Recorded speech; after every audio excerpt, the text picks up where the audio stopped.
আমাদের এই জীবন সুখ আর দুঃখ, এই দুইয়ের মিশ্রণ। এদের সংমিশ্রণই জীবনের ভারসাম্য বজায় রাখে। এখন এই সুখ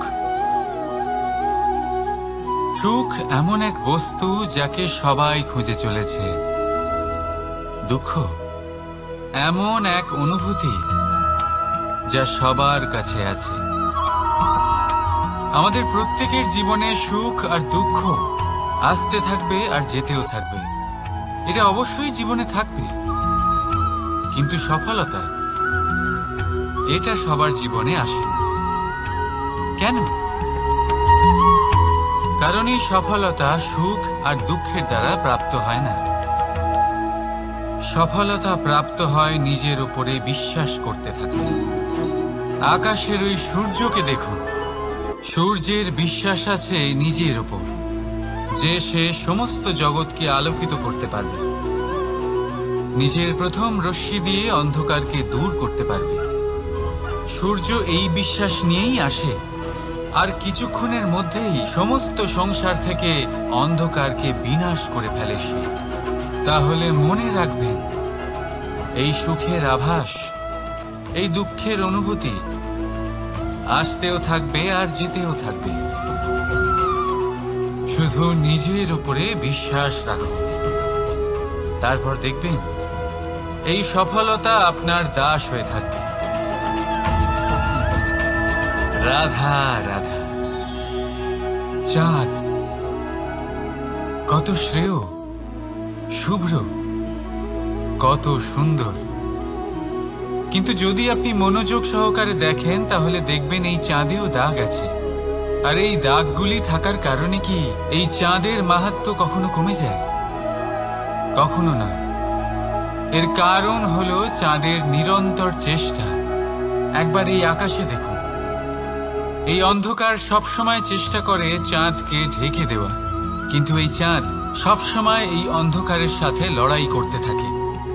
অমাবস্যা থেকে শুরু করে চাঁদের এই যাত্রা পূর্ণিমা অবধি পৌঁছেই যায়। আর তাই এই চাঁদের পুজো করা হয়। এই কারণে এই চাঁদকে মাহাত্ম্য দেওয়া হয়।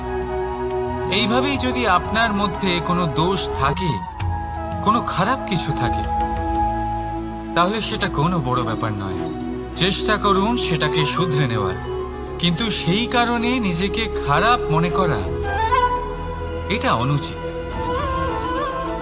নিজের ভুলগুলো, নিজের দোষগুলো, নিজের খারাপ দিকের কথা ভুলে আপনি এই সংসারের ভালোর দিকে প্রস্থান করেই দেখুন না। আপনি দেখবেন আপনার অন্তরের তেজ ঠিকরে বেরোচ্ছে। রাধা রাধা। এই পিঁপড়েদের দেখছেন আপনি? সবাই একই রকমের। এদের মধ্যে তফাৎ খুঁজে বার করা অসম্ভব। মনে হয় যেন ওদের আলাদা আলাদা অস্তিত্বই নেই। কিন্তু যদি আপনি মন দিয়ে দেখেন তাহলে দেখবেন প্রতিটা পিঁপড়ের আলাদা কাজ নির্ধারিত। তাদের আলাদা অস্তিত্ব আছে। কেউ বাড়ি বানানোর জন্য মাটি সংগ্রহ করতে পটু, কেউ ঢিপি বানাতে পটু, কেউ খাবার খোঁজায় পটু, আবার কেউ সেই খাবার আনায় পটু। ঠিক সেরকমই হয় মানুষেরা। মনে হতেই পারে সবাই একই রকম, কিন্তু প্রতিটা মানুষের ব্যক্তিত্ব, প্রতিটা মানুষের অস্তিত্ব ভিন্ন হয়।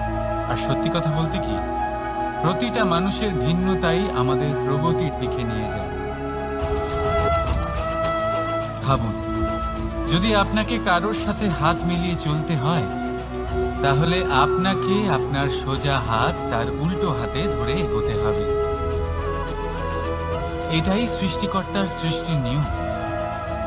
ভিন্নতা, এই ভিন্নতাকে আশীর্বাদ ভেবে চলুন। এতে কোনো খারাপ নেই।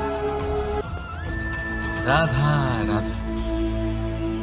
দাদা আমাকে বহুবার জিজ্ঞেস করেন যে কানাই, তুমি রাধার সাথে এই সংসারকে প্রেম শেখাতে এসেছো, তাহলে কেন তুমি রাধাকে এত বিরক্ত করো?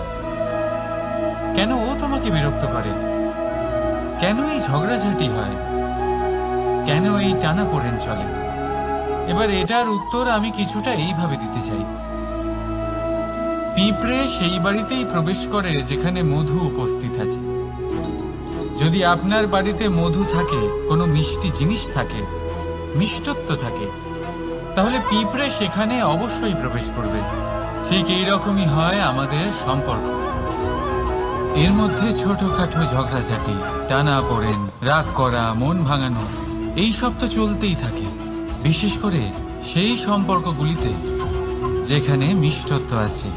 মনে রাখবেন, যেই সম্পর্কে কোনো খুনসুটি নেই, রাগ করা, মান ভাঙানো নেই, কোনো ছোটখাটো ঝগড়াঝাটি নেই, সেই সম্পর্ক শুধুমাত্র মস্তিষ্ক দিয়ে পালন করা হচ্ছে, মন থেকে নয়। তাই মন থেকে ভালোবাসতে শিখুন।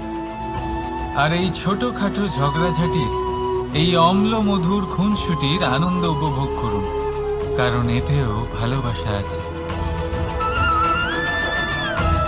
রাধা রাধা। এই পুস্তক বড়ই কাজের জিনিস। কাহিনী হোক, কবিতা হোক, স্মৃতি হোক, এতে যাই লিখে দেবেন তা ভবিষ্যতের পুঁজি হয়ে যাবে। কিন্তু যদি কখনো এমন হয় যে এই পুস্তক ময়লা হয়ে যায়, বা যদি কোনো পাতায় আপনি ভুল করে কালি ফেলে দেন, বা কোনো বাক্য লিখতে গিয়ে আপনি ভুল করে ফেলেন, তাহলে আপনি কি করেন? সেই পুস্তক কি আপনি তুলে ফেলে দেন? না, তাই তো। শুধু একটা পাতা ছিঁড়ে ফেলেন, যাতে সেই পুস্তক সঠিক থাকে, সুন্দর হয়ে ওঠে। এই পুস্তকের মতোই হয় আমাদের সম্পর্ক। তার সেই এক পাতা, একটা ভুল। তাই যে কোনো সম্পর্কে যদি কারোর কোনো ভুল হয়ে গিয়ে থাকে, তাহলে সেই ভুলকে সম্পর্ক থেকে দূরে করা সঠিক হবে। সেই ভুলকে ভুলে যাওয়াই সঠিক হবে। সেই সম্পর্ক ভাঙা নয়, সেই সম্পর্ক সামলে রাখুন। কারণ ভুল তো সবার দ্বারা হয়। যদি এরকম করেন, তবেই জীবনরূপী পুস্তক আরো সুন্দর হয়ে উঠবে। একে অপরকে ক্ষমা করতে শিখুন। একে অপরের ভুলকে ভুলে যেতে শিখুন। তারপর দেখবেন এই জীবনে আরো আনন্দ আসবে, আর এই সম্পর্ক নিঃশ্বাস নিতে থাকবে। রাধা রাধা।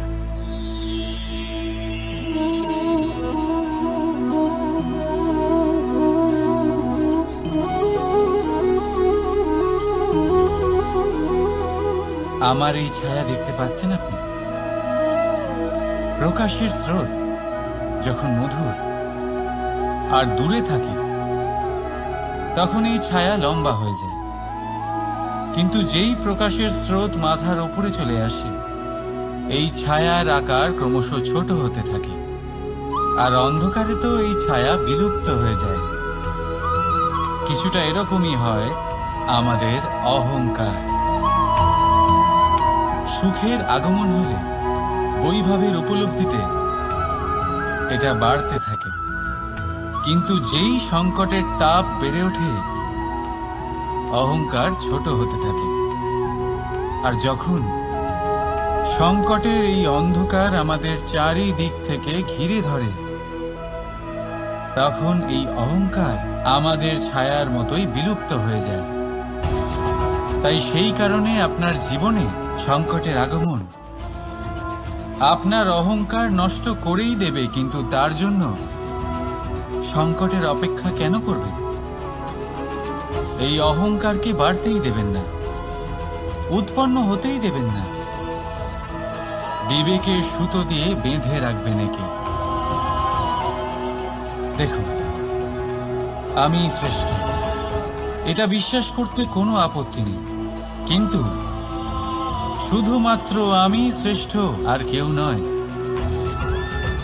এই আত্মসম্মান নয়, এ হলো অহংকার। আর অহংকার আর কিছুই নয়, শুধু পতনের দিকে প্রথম পদক্ষেপ। আর এই জীবনে পতনের দিকে নয়, প্রেমের দিকে এগিয়ে যান। আর আমার সাথে ভালোবেসে বলুন, রাধা রাধা। আপনি কি কখনো